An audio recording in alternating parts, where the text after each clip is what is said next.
All right, welcome everybody. It's good to see you. We will get started here in just a minute. Missy is still heavily in conversation, so I'll wait for that to end. Okay, now we're good. All right, so we're going to continue our study tonight. We'll probably go through at least one more class period in studying Peter.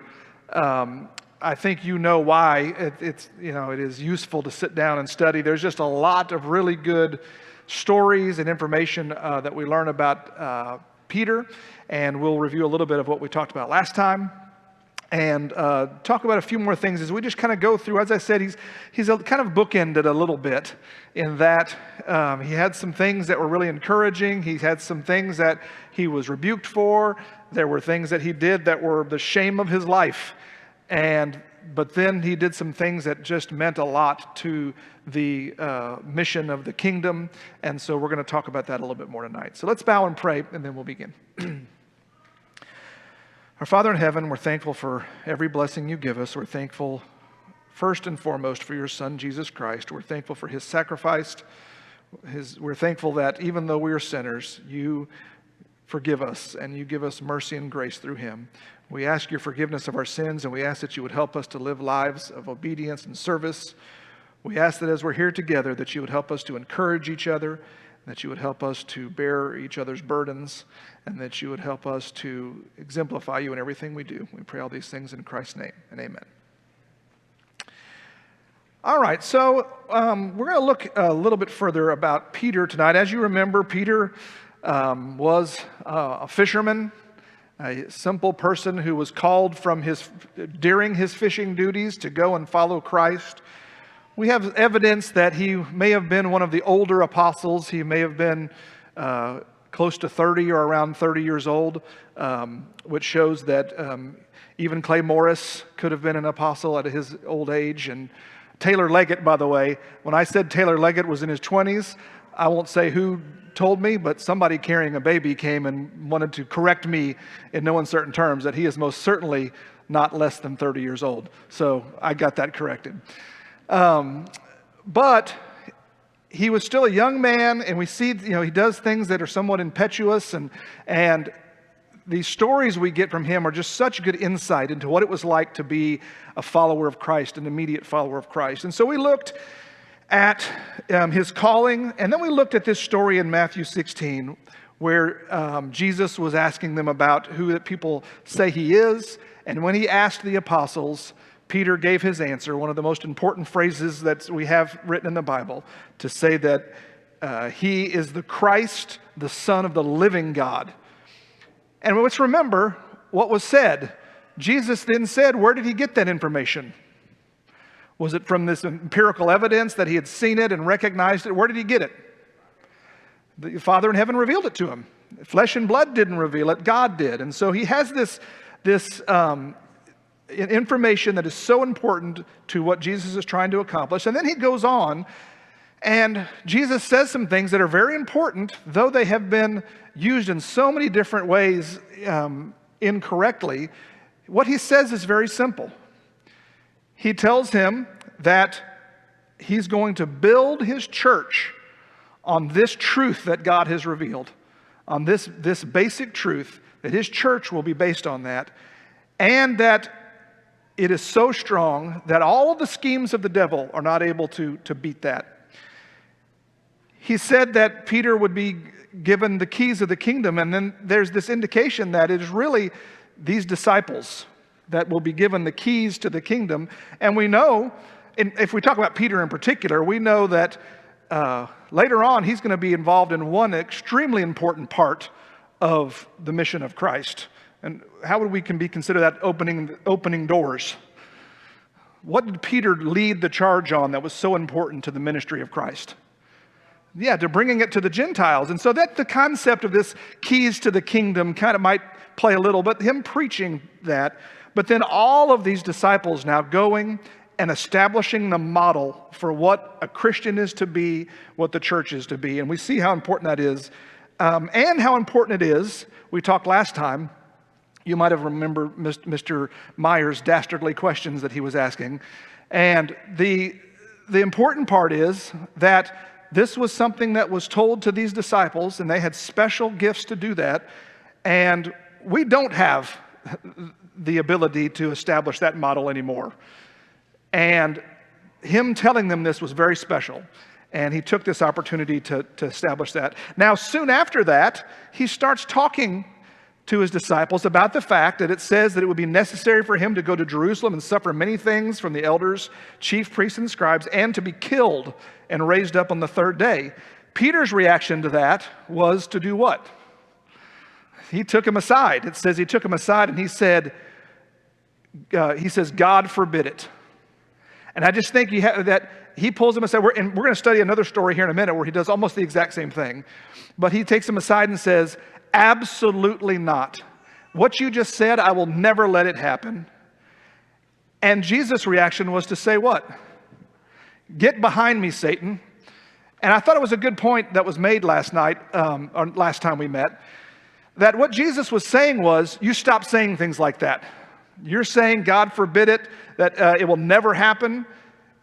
Jesus knows that this was the ultimate goal of Satan, was to thwart God's purpose. And he says, stop it. Don't say things like that. You're not getting the point. The point here is God's plan. Man's plan would be very different. And so he tells him that you need to focus on what God's purpose is, not just what our personal needs are. Let's turn now over to Matthew 14. And I want to look at a few different, we're going to go to Matthew 14, then we're going to jump to Matthew 26, a little bit in John 13, because I will say that the stories of Peter are broken up a little bit. And so I'm trying my best to get, there are details about these stories that are put in different areas. And so we do want to make sure we try to find all these little tidbits that we get related to Peter. So in Matthew 14, it says in verse 22, immediately afterward, he compelled the disciples to get into the boat and go ahead of him to the other side, while he sent the crowds away. After he had sent the crowds away, he went up on the mountain by himself to pray, and when it was evening, he was there alone. But the boat was already a long distance from the land, battered by the waves, for the wind was contrary. And in the fourth watch of the night, he came to them walking on the sea. But the disciples saw him walking on the sea. When the disciples saw him walking on the sea, they were terrified and said, "It's a ghost." And they cried out in fear. But immediately Jesus spoke to them, saying, "Take courage, it is I, do not be afraid." So we see this story about where Peter appears to them walking on the water. Their immediate reaction is, it's a ghost. And I don't know exactly why that was their reaction. Obviously, it was such a strange sight to see a person walking on the water that, and this isn't the only time, by the way, that people guess that something weird happens and they guess it's a ghost. And so I can't give you any great insight except that we might say the same thing, that if something crazy happens. But that's what they say when they see him. And it says, they cried out in fear. Jesus calmed them down. He says, "It's I, don't be afraid." Then let's look in verse 28. Peter responded and said to him, "Lord, if it's you, command me to come to you on the water." And he said, "Come." And Peter got out of the boat and walked on the water and came toward Jesus. But seeing the wind, he became frightened. And when he began to sink, he cried out, saying, "Lord, save me." Immediately Jesus reached out with his hand and took hold of him and said to him, "You of little faith, why did you doubt?" When they got into the boat, the wind stopped, and those who were in the boat worshipped him, saying, "You are truly God's Son." So maybe one of the more famous stories about Peter, even in secular circles, people know the story of walking on the water, and people will talk about that, and even the concept of how Peter did. But isn't it interesting that they see it on the water, they see someone walking, their reaction is, it's a ghost. They're scared to death of the ghost. But when Jesus speaks to them and calms them down, Peter's immediate response is to say, "If it's you, command me to come out on the water." What are the reasons that this would be Peter's response to seeing this? Why is it, I think we almost take it for granted that his response to seeing Jesus walk on the water was to say, "If it's you, then tell me to walk on the water as well." Do you have any thoughts about why that would be his response? There could be multiples. One might be, he thought it was neat and wanted to try it. And I think that we have enough insight into Peter to think that might be the reason. It might just be that he thought, I'm going to jump into the walking on the water thing you're doing here. So maybe he just thought, but not really something you record in the Bible. Any other thing you can think of why he would do this?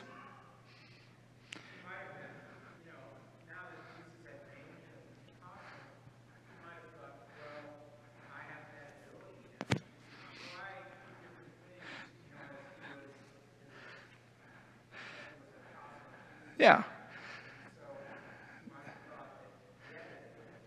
I have to say that you see evidence throughout Peter's life and others that they were trying things out.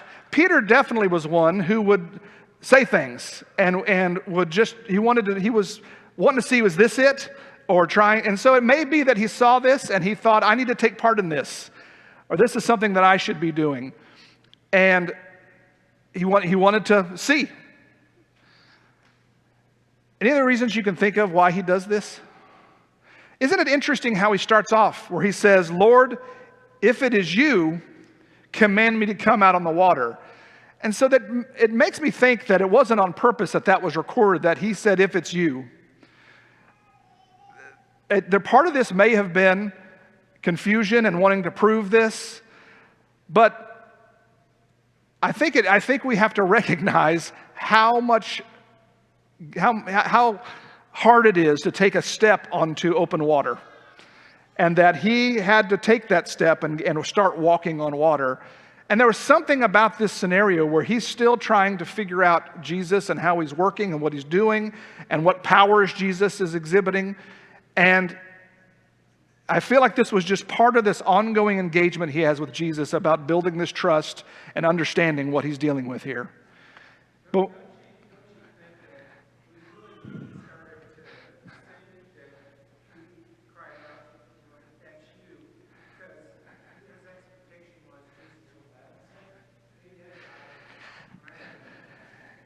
so let's look at that, because I think that's an interesting perspective to say.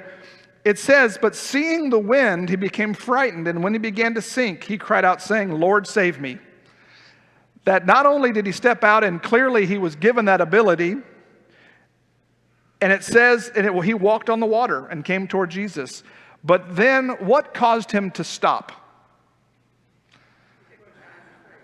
What's that? He questioned it. What did you say? Yeah, he questioned the situation. It was almost like he said, what in the world am I doing here? They'd already said they thought there might have been a ghost, so that would lead me to believe that's why he would say that word if, because there was already doubt as to what this really was that was happening. Yeah, I think we have to recognize, when we're going to keep studying this lack of perfect clarity that they've got about exactly how this all works. Because Jesus still does things that amazes them. And Jesus does other things that terrify them. And they ask questions all the time, and they re-ask questions. And so I think we have to recognize that this was new. And Jesus hasn't been just teaching them every intricate detail of how everything's going to work. In some cases, he tells them just a little bit and then tells them not to tell anybody about it. So the fact that this is a confusing situation, especially for Peter, is not strange. But it says that he saw the wind and became frightened, and that's when he began to sink. And I think what you said kind of helps get some insight into this, that he had this faith, he was feeling good about it, but it was then he saw, it said the weather was contrary. He sees how dangerous this situation is and starts to question whether this really is possible. This reminds me of the parable of the sower and of the seeds. It always reminds me of that, to see somebody who starts off with this exciting faith, and Peter is great at starting things, and he has this exciting faith, and then whenever things got fearful or difficult or strange, he took his eye off of it and lost his nerve. Just like we learn about, the rocky ground where there's just no root, or the idea of the thorns.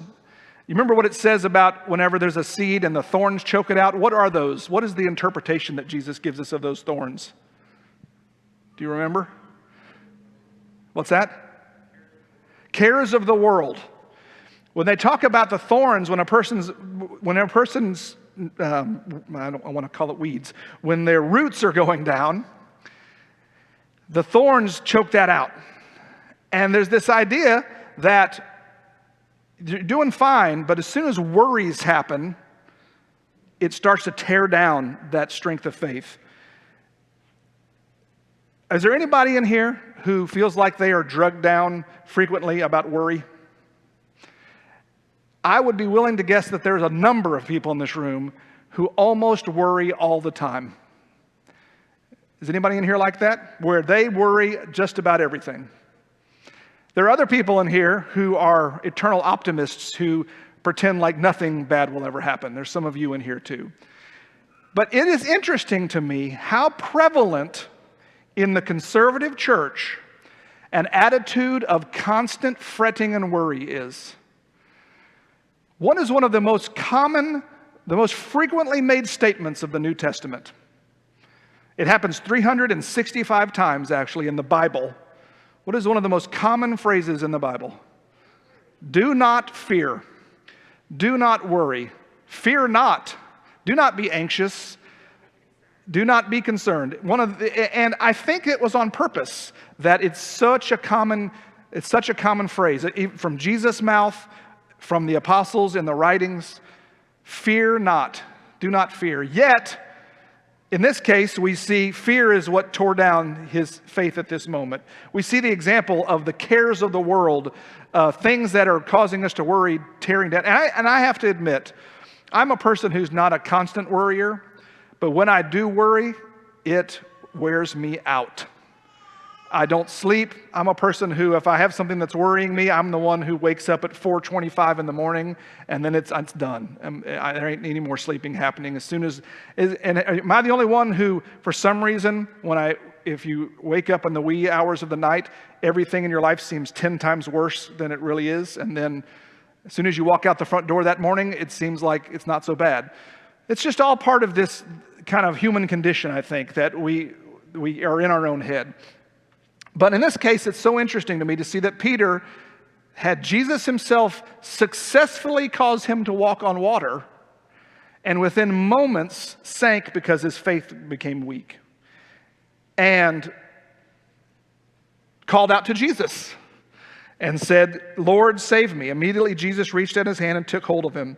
And what was his response? Whenever Jesus talked to him and helped him up, he said, "You of little faith, why did you doubt?" It's another moment where Peter really he stepped out and did something amazing and then faded and had to have Jesus rebuke him.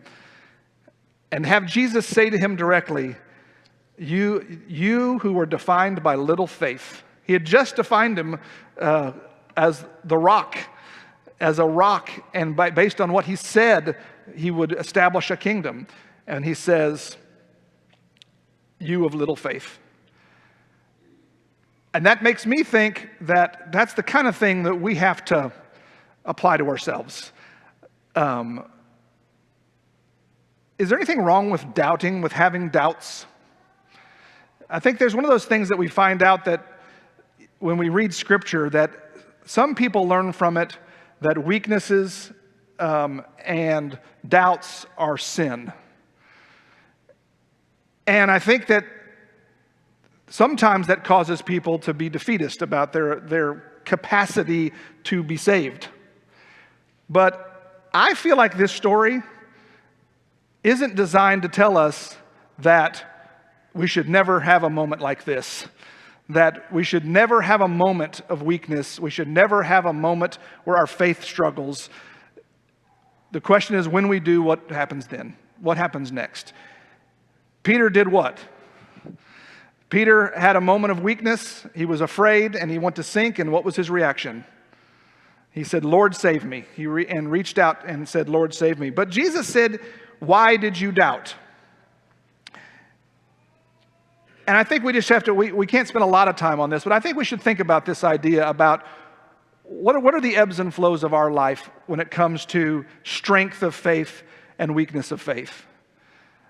I feel like there may be a perception out there that our responsibility is to never experience weakness, and that if we do, we are somehow a diminished Christian. But when you read the epistles, when you read what these apostles were establishing, there is clearly a model that says, you are humans, you are weak, you make mistakes, you have times where burdens weigh you down. God thought of that already, and God created a mechanism for you to be able to obtain encouragement. And so I feel like when we see Peter in this circumstance, I hope we understand that we need to work hard to maintain a strong faith, even against worries, but that it's normal, and it's something that happens, and our responsibility is then to take a moment of weakness and reach out to the right things and make an attempt, use the tools that we've been given in order to try to get out of that. And so the story of Peter here to me is interesting, just in that we see another moment of weakness and another recovery. Now, whenever he got back in the boat, it says he got back in the boat and the wind stopped, and those who were on the boat worshiped him, saying, "You are truly God's Son." So this moment of him walking on the water clearly attempted the purpose of encouraging the people on this boat and causing them to have the proper reaction. Let's turn over now to Matthew 26, and we'll look at another story of Peter. This first one, I'm going to break it into a couple parts. We're going to read Matthew 26, and we're also going to go over to John 13. And so they're here at eating the Passover feast, and in verse 26, Matthew 26:26, now while they were eating, Jesus took some bread, and after a blessing, he broke it and gave it to the disciples, saying, "Take, eat, this is my body."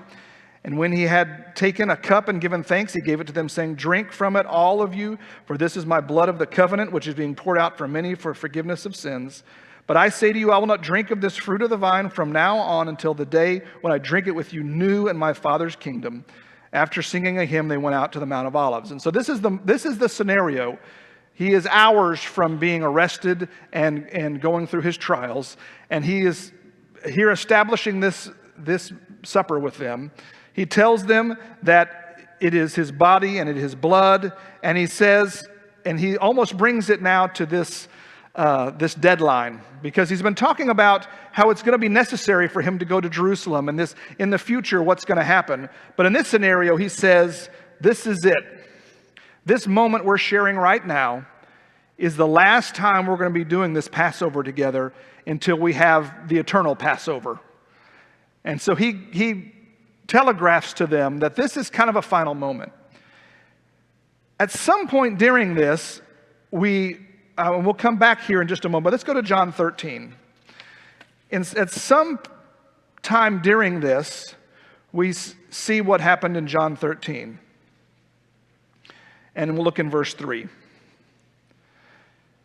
Jesus, knowing that the Father had handed all things over to him and that he had come forth from God and was going back to God, got up from supper and laid his outer garments aside. And he took a towel and tied it around himself.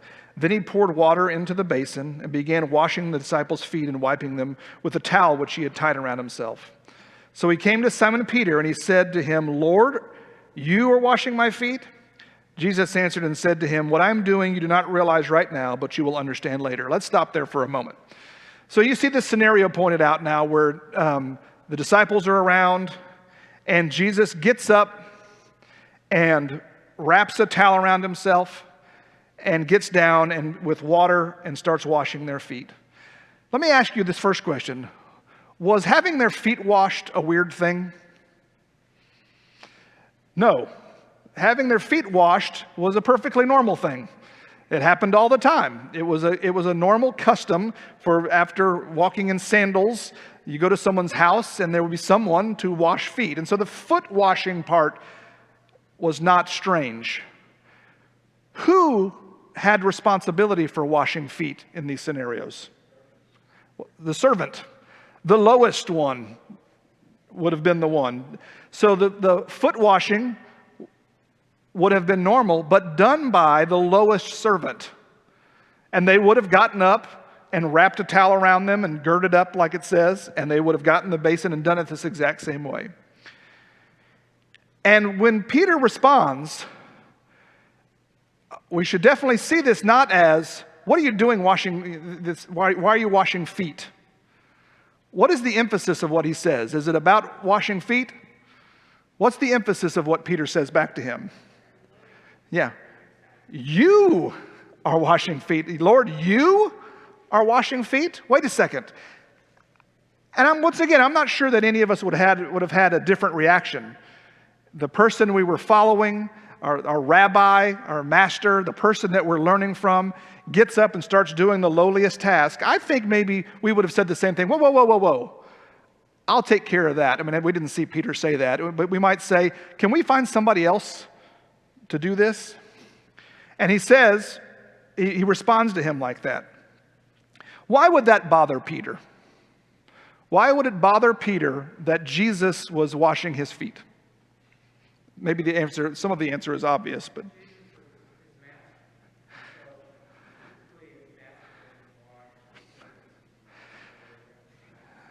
so it bothers him because the master is doing servant's duty. And so that bothered him. Go ahead, Jim. Yes.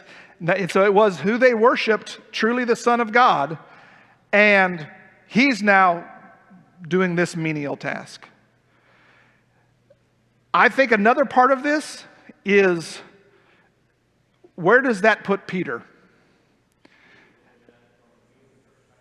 Yes, he was looking at it about this hierarchy, this human hierarchy that takes place about who does these tasks. And if the master is washing feet, where does that put Peter? Lower than that.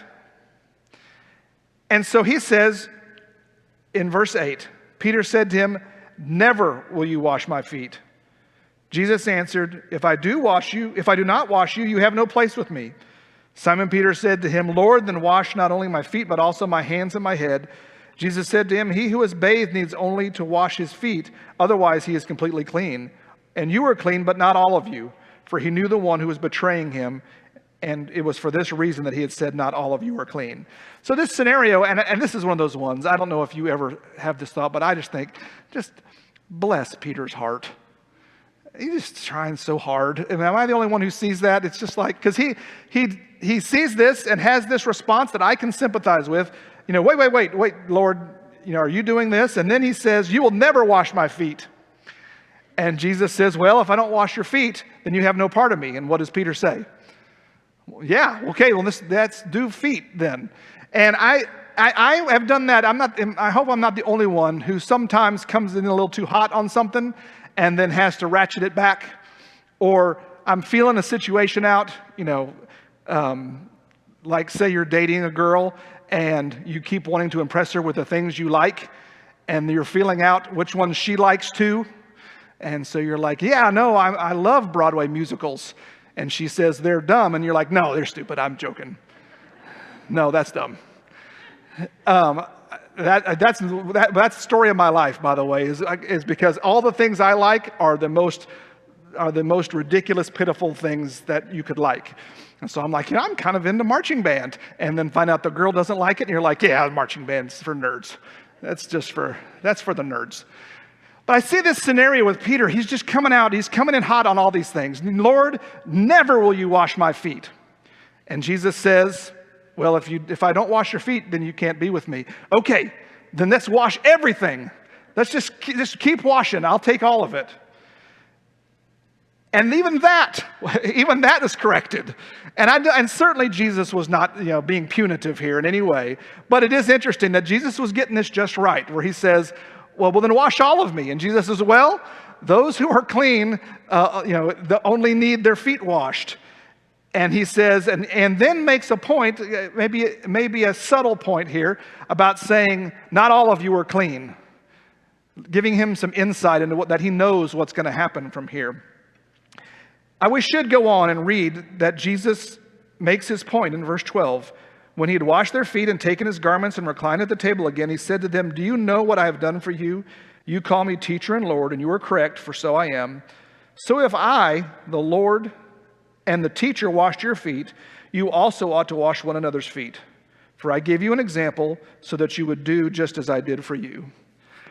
And we don't have time to go to it tonight, but I hope you'll read on your own time Philippians 2, because it is the companion passage to this, when Jesus says, do you know what I just did, what I've done for you? I hope you understand that I washed your feet, but this is not the point.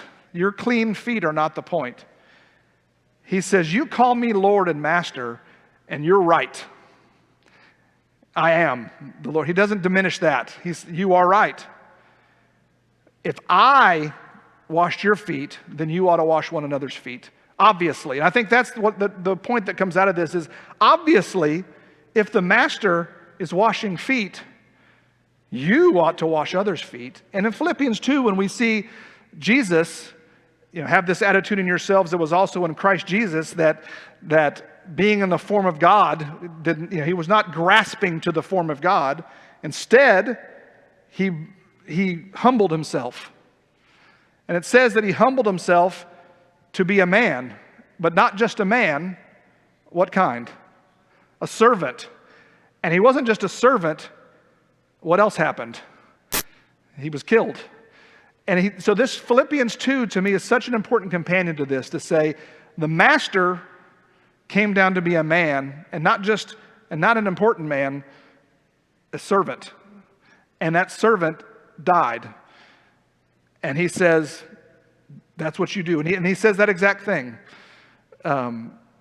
This idea of dying for someone is the greatest service, the greatest sacrifice that can be made. And so we see Peter's reaction here, and it's almost like Peter was put there to help Jesus make his point. He was really good at walking it through. But his reaction, I think, was similar to what any of our reactions would be. Now I want to look at a couple passages if you turn to John 20 and John 21. And I'd like to just look at this while we have a little bit of time left, and then we're going to next time look at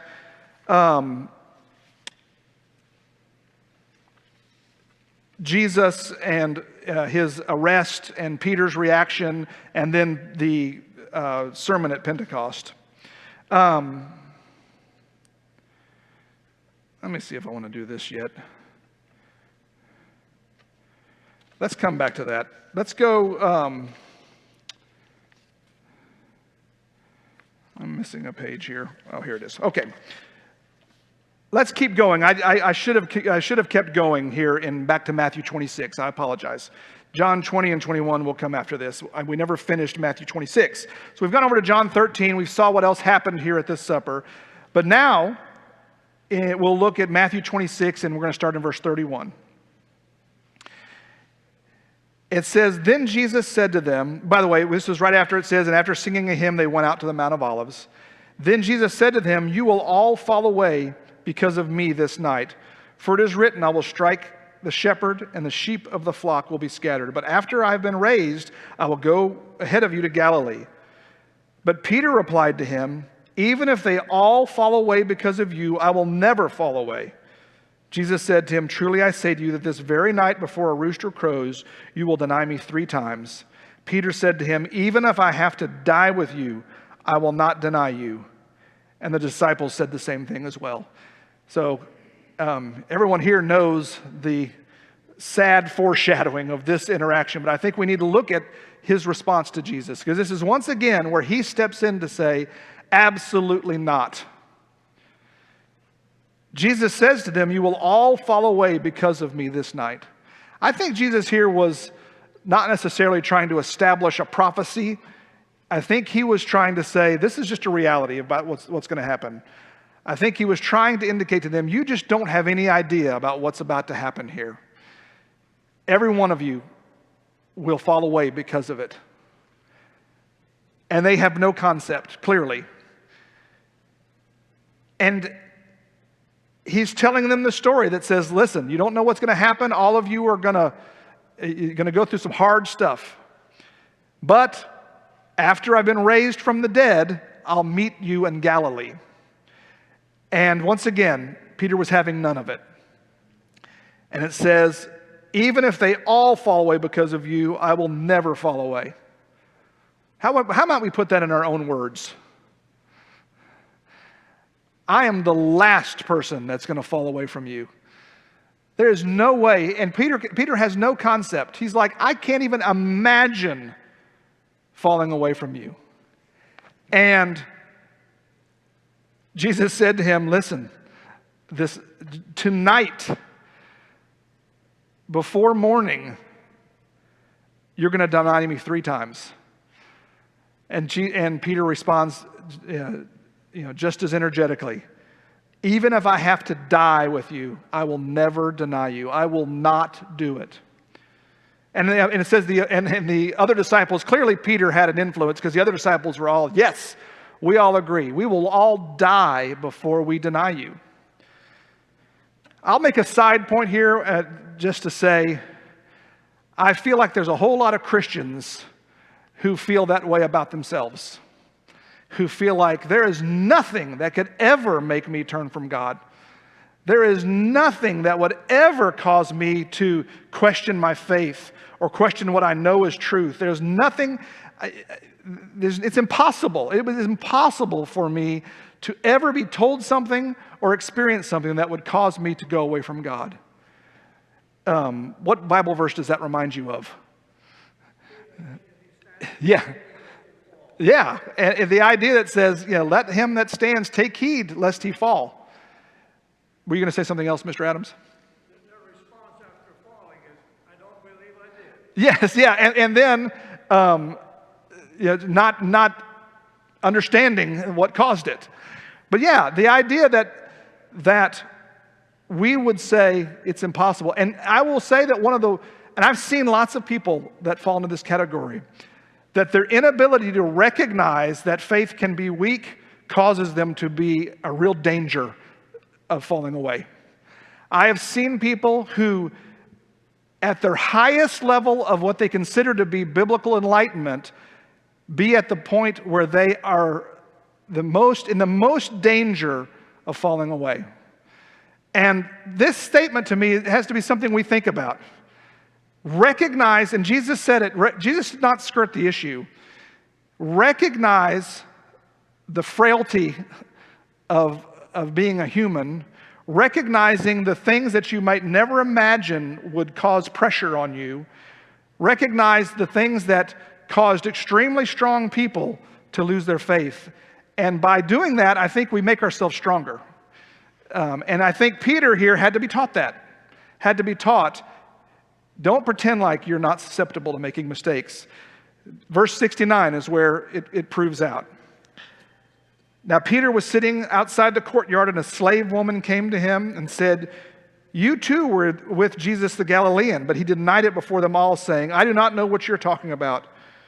When he had gone out to the gateway, another slave woman said to him, said to those who were there, this man was with Jesus of Nazareth. And again he denied it with an oath, I do not know the man. A little later, bystanders came up and said to Peter, you really are one of them as well, since even the way you talk gives you away. Then he began to curse and swear, I do not know the man. And immediately a rooster crowed. And Peter remembered the statement that Jesus has made, before the rooster crows, you will deny me 3 times, and went out and wept bitterly. We'll start here and we'll talk a little bit more about this on Sunday. This is such an important, I think, moment in Peter's life.